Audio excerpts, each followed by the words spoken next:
Yo, what's up, fam? With the Callaways. I'm Pam. And I'm Derek. And this is Beating. What the hell was you doing?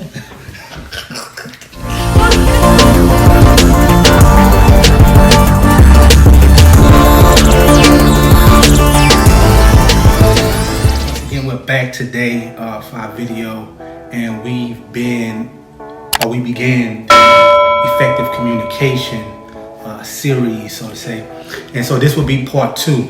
And I think the scripture that I want to pull from will be John 6:45, that says, "From the abundance of the heart, the mouth speaks." And I don't believe that scripture in itself is toward a positive or a negative, but in the sense in which I want to just kind of pull out from today is when you hold things in and till that point to where it's like an overload. It's like so much, like they say, pressure bust pipes. So it's like you holding in so much to eventually you come to that point to where it's just this big release. And a lot of times I feel like when you're at that point where you've held all these things in, and when you explode, I think that usually the effect is a negative. Of course, yes. Like I say, I know the scripture doesn't point to a negative or a positive, but I feel like holding things in like that usually produces a negative effect. And so, today our goal, just openly communicating, is hopefully to try to find or help with communicating effectively so that you don't get to that. Because when you get to that point, I know for me, whenever I get to that point, it's a right. And so I think what causes it is like it's really just a buildup of things that have been held in over a period of time. Things that might have been started off as something small or overlooked by you, but your spouse is like kind of keeping record of those things. And then I guess it's like once you get to that place to where enough is enough, that's when the explosion happens. And I think, like, especially for guys, I'm gonna use me and you for example. A lot of times when we've reached that place where the explosion happened, sometimes for me, I'm not fully aware that the explosion is about to take place. That's just being perfectly honest. And I think most men I'm not speaking for all men, but I think a lot of us, sometimes we don't realize that the explosion is about to take place. And when it does, it like catches us off guard. And I think it's because the woman has held these things in and not communicated them. But not saying that the woman is the cause or it's her fault for the explosion. Nah, you gotta let me finish it. Because on our part, we don't fully dig, or we don't try to draw out enough from her to actually make sure that she's in a place mentally and physically and emotionally where she's secure, or that she's healthy, or that she's feeling good. And so we just continue to go on our day. And I think that we tend to think that just because right now we laughing and giggling and we playing and we joking, that 2 hours from now things can't flip. Yeah. And I think that's where when I said that, that because the woman doesn't express it, and I'm sure that men explode too sometimes, but I know in our instances, you do more of the exploding than me. Yeah. So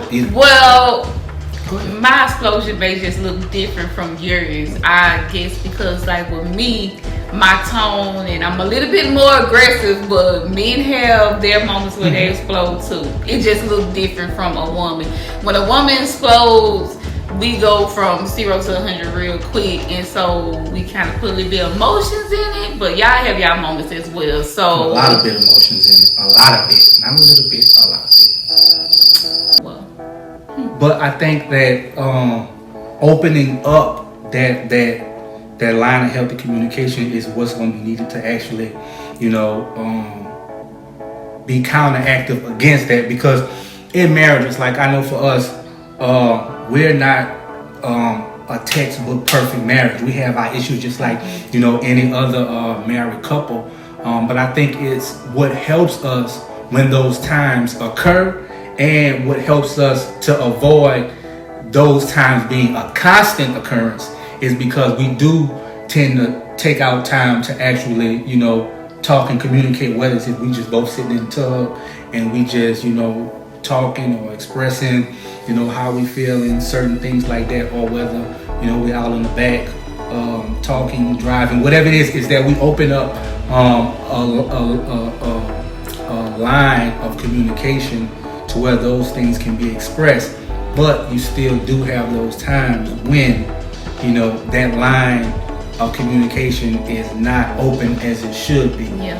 And I think those are the instances, because for me, I'm usually I feel as though I'm caught off guard. Like sometimes I feel as though when the occurrences happen that I was in a good space with you emotionally. Mm-hmm. And, like I say, it could be laughing. The day could start out morning good. We doing this, we doing that. Evening, go doing this, doing that. Afternoon come before. Yeah, afternoon. Doing this, doing that, and then later on that evening, it's still like, hey, okay, we still in a good space. And then now, and this is the point too. It's like, what's wrong with you? And why do women always feel as though it's all right to say nothing? Like, we can sense that there is something's off as men. We can sense that something's off, and I do it for some reason because we want to be best friends all the time. So we what's wrong? You sure? You want something to drink? You want something to eat? You want something to eat? You want something from the store? I'm finna go run to the store. So we're trying to find out, we're trying to dig to see where are we right now in our relationship? Where are we right now emotionally? And so, the digging, I think, is to try to get to a solution. But I don't know if maybe sometimes the situation has gone so far, gotten out of hand to where now you might just be in shutdown mode. And like I say, I think this can go both ways for women and for men. But I'm just gauging the situation from a man's perspective. So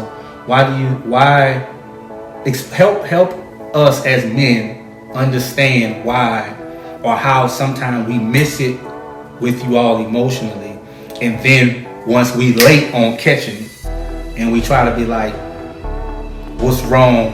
A lot of times it's, I'm all right, like nothing, I'm good, I'm cool. But really inside, y'all like a volcano. During that moment of me going through my emotions, feeling, what I'm doing is processing what it is that I want to communicate. And I think sometimes, like whenever you can sense that something is wrong, I mean, you just sense it. Mm-hmm. But I think during that time, sometimes you have to give me my space and just let me process everything, because that's how it works for me. And so once I'm through processing, then I'll bring it to you. But in that moment, if you keep asking me like, what is wrong? Kind of be your friend. Yeah, most of the time, we just say, oh, I'm okay, because we're not ready. Like, we're still, like women, we do a lot of digging. Like, we get all the way into it. We before we bring the problem to you, we already like working it. We doing our homework. We already figuring out the solution to everything, and then we gonna present it to you. But and then sometimes also in those moments we want to see just how much you gonna go to the screens and trying to figure out what's wrong. Mm-hmm. And half of the time we expect for the men to know what's wrong, and they really don't be knowing. But by that time, we also mad because it's like, well, dang, you should know me. And so it's that, I feel like that part right there is a big issue, when, especially if we're talking about communication. If you feel like, and don't get me wrong, when you've been in a, especially if you're at a place with marriage and you're in a marriage, of course you're still learning each other. Yeah. That's understood, first and foremost. But I think that it can be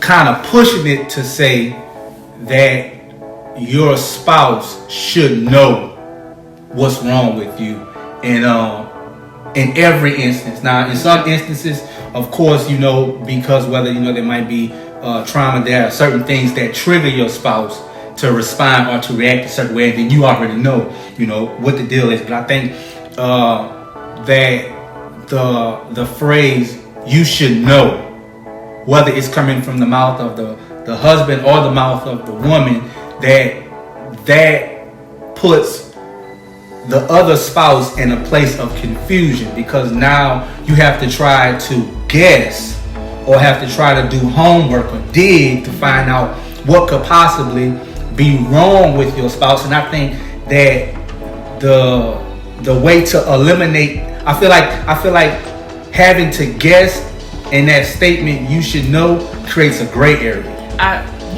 I agree with that. I don't like the term that the other person should know, how the other spouse is feeling, or I just hate that term, period. So I do agree with taking that off the table. Most couples, they just expect for their spouse to know. I mean, if you really realistic, I don't know what you're thinking. I don't know how you're feeling. So that just creates a barrier whenever we try to say, "Oh, they should know." Because I think the easiest way to, I guess, dead that situation when it's coming to you're feeling a certain way, but you feel as though your spouse should just know, is to actually communicate. Mm-hmm. I think using, like the commercial said, use your words. I feel like using your words eliminates the gray area, and it keeps it black and white, to where now, instead of me having to guess what's wrong with you, you tell me what's wrong with you. Now, once you've explained it and you've told me, I don't have to guess. I don't have to, be assuming certain areas, because I know for me, when I can't pinpoint what's wrong with my wife, and I know that she's upset, but I don't know what I've done or what I've said, because I might have not done it or said it intentionally to make her upset. So when I can't actually put a finger on that, it does something to me, because I want to know what I said or what I did that caused her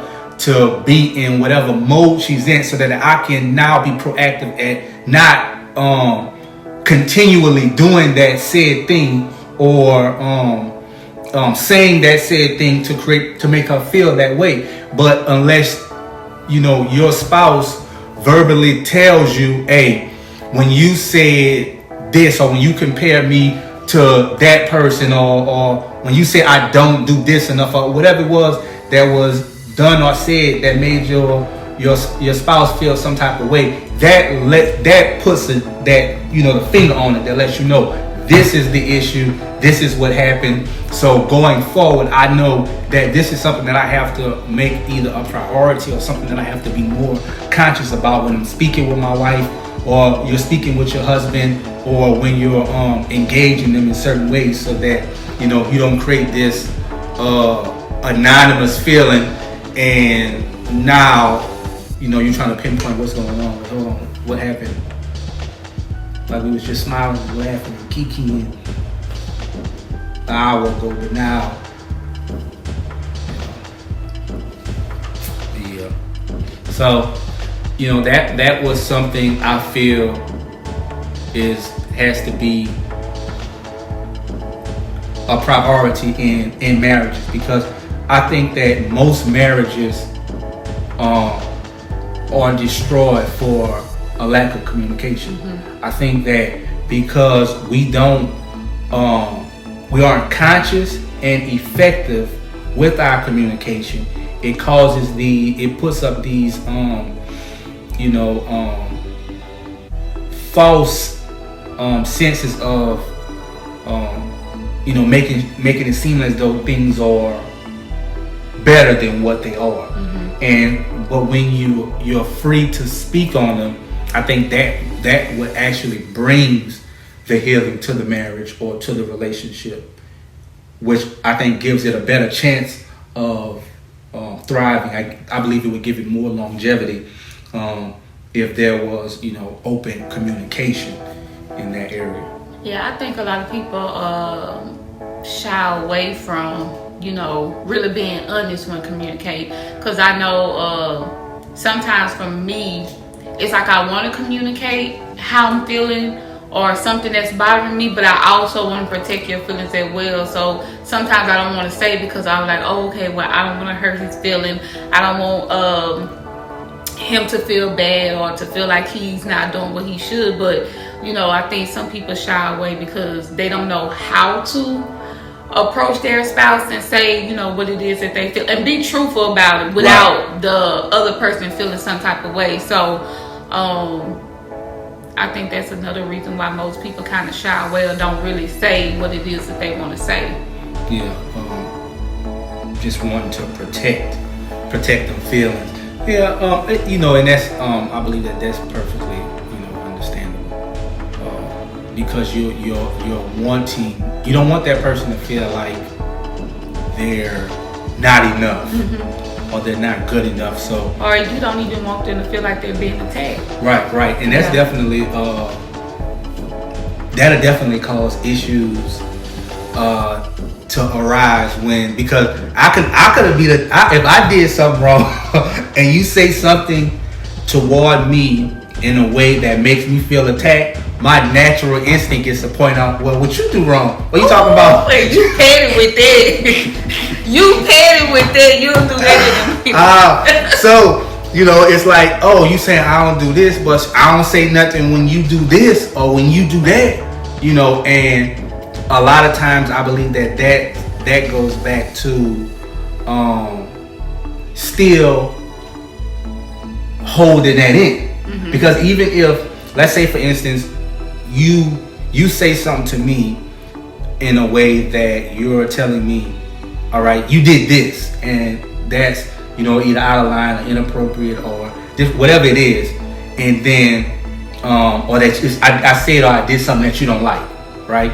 And so you said in a way where I feel attacked, and now my reaction or my response to you is to now say, well, I don't like when you do this, or I don't like when you. So now the bigger issue is, why have I been holding in this thing? Why am I creating this account over here that I'm gonna withdraw on you the day you make me mad?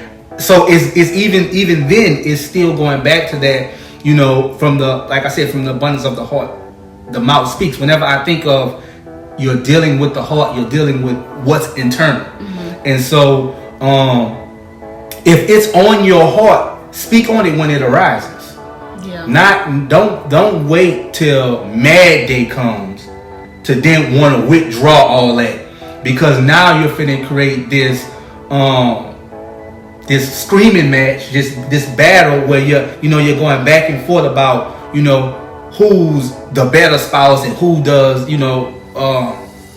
who does more, who does less. This ain't no competition. Right, this ain't no competition. We ain't trying to teach nobody. We in this together. Exactly. So I think that, we have to be open in the sense where whenever issues arise, you have to be willing to communicate that to your spouse, even if it's something that may cause them to feel offended. Yeah. And I think that the goal then is to not just come out, open your mouth and say it out of anger when the emotions rise, but don't file it away.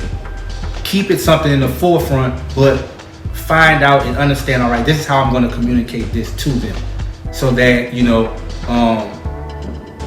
we can find or get to a place where we deal with this issue where it's not something that's reoccurring, because I feel like that could then cause you to, maybe even resent your spouse for a particular reason, or make them feel, or you begin to feel internally like they're not good enough, or they don't meet the standard because there's a certain flaw about them that you haven't made them aware of that bothers you, or that makes you feel, some type of way. So I think you have to communicate those things to your spouse, regardless of how it makes them feel. You just have to find a way to do it that doesn't come off attacking. Yeah, and that also goes back to being able to create a safe space in your marriage where you can be open about your feelings, you can communicate without nobody being offended, with nobody feeling attacked. And so but however, sometimes you do have those moments where you do withdraw from that safe space. Like I was saying, like with me, with the moments where I say sometimes, I feel like I don't want to communicate certain things because I want to protect your feelings. They may be an uncomfortable thing to talk about at that moment when you holding in regard your spouse's feeling, and having that place where, or that space where you're free to be able to express those things. I think is important that you actually create that, because if you're in a relationship or you're in a marriage where if there are touchy situations or touchy things that I need to talk about, but I feel like I can't talk to my spouse about them, then that creates that internalizing issue where now you're trying to internalize everything. But I think that on both hands, it's the responsibility to both pour into whatever's necessary to cultivate that space to where your spouse feels free to express whatever they need to express, regardless of if you're going to feel offended by it or not. Yeah. Safe space. The safe space. So would you say that we have a safe space? Definitely. Do you feel? Yeah, I think that's what it all boils down to. Actually creating that space for conscious and effective communication, so that things aren't bottled up and held in, and to where someone now explodes. And I think the explosion is what creates the damage. And I think that's awesome, because here it is, as I was saying that, I saw this in my mind, that the dynamite itself is not what destroys the building. It's the explosion of it. And so when the issues arise, they're just dynamite. But I think when we hold it in and we don't communicate them and we don't express them, that's what creates the explosion. Yeah. And that's what destroys what's been built, the marriage, the relationship. Anyway, guys, we thank you for tuning in with us on today. It's always a pleasure to come here and join you guys. Look, if this video has helped you in any way, remember to send it to a friend. Send it to somebody. Just share it. There are people who need this. And also, if there's something that you guys would like for us to discuss, go ahead and leave the comments below, and we will make sure that we will do videos that you guys would like to hear. Right. So be sure to like, subscribe, and hit the notification bell. That's the bell. And so that you can be updated. Not uploaded. We're not gonna upload, y'all. So that you can be updated on our future uploads, and just kind of follow along with us in this journey as we share marriage tips and principles and things that we've learned along the way, those things that help us. So yeah, we're still learning, so y'all can join us on this journey. As we grow, you grow. Yes, sir. Be blessed.